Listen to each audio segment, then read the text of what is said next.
जो कुछ भी हो गया बस हो गया। अहम बात यह है कि तुम बिल्कुल ठीक हो। अब बताओ कहाँ हो तुम? काश आप आ जाते, मेरे हाथ रोक देते, मगर आप नहीं आए। बाबा, अपने आप को जहमत मत दे, जा रही हूँ मैं। मुझे लेने के लिए लोग आ रहे हैं। खुदा हाफिज बाबा।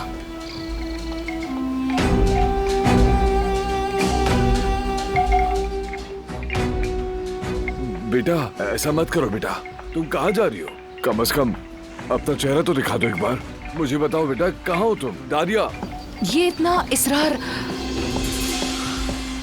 बरहान वही है ना आपके साथ? इसलिए इतना इसरार करके मुझे अपने पास बुला रहे थे आप? तलाश करने का ढोंग कर रहे थे ताकि जब मैं वहां हूं तो मुझे उसके हवाले करते। वाह बाबा, अपने हाथों से अपनी बेटी की जान ले लेते। बाबा, मैं आपके पास नहीं आऊंगी, आपकी सब बातें बेमायने हैं। आप कुछ नहीं है मेरे लिए। आप जैसे बाप से मुझे कोई उम्मीद रखनी चाहिए ही नहीं थी। दोबारा मुझसे बात मत कीजिएगा। आप मेरे मुखालिफ का साथ देते रहे, लेकिन आपकी सब चालें बेकार हो जाएंगी।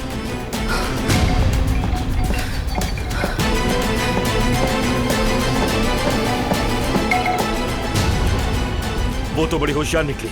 उसे पता चल गया कि हम इनके साथ हैं। हम उसे पकड़ लेंगे, बस इसमें वक्त लगेगा। आप बिल्कुल फिक्र ना करें भाई। वो आवाज जानी पहचानी है। कौन सी आवाज?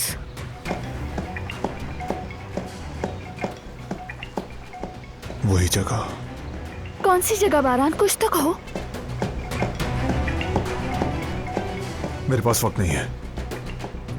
बाबा आप दिलान के साथ रहें। जिहान, फरात, आओ जरा ध्यान से बेटे। हमारे पीछे आइए।